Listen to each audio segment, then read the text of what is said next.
Now we'll move on to the device detail page.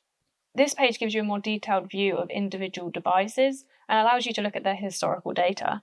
At the top of the page, you can see the main chart for the device. By default, the chart will show the last month's data, although this can be customized. You can also adjust the time range. For example, you can select a shorter time period such as a week, and the chart will automatically zoom into that selected period.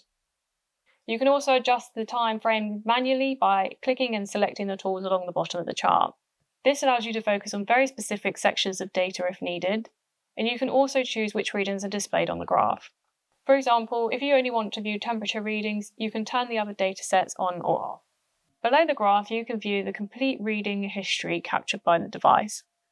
Unlike the smaller snapshots shown on the dashboard of the device page, this section gives you access to the full set of readings for the selected time period.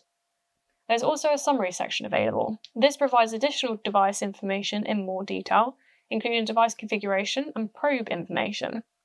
The device detail page also includes device settings. This section allows you to manage the device configuration, alert behavior, measurement, and other settings. One feature shown here is the configuration profiles. Configuration profiles allow the same settings to be applied across multiple devices more easily. If a standard profile is selected, settings are controlled by that profile. If you switch to a custom profile, you can manually adjust individual settings. For example, you can update values such as the sample rate or device name. As changes are made, the system tracks unsaved changes automatically, and you can see which settings have been modified and which section those changes belong to. This page also includes validation checks. If a required field is incorrect or incomplete, the system highlights the issue before allowing changes to be saved. Additional settings are also available for alarm thresholds, sync rates, schedules, and notifications. There's also an area section.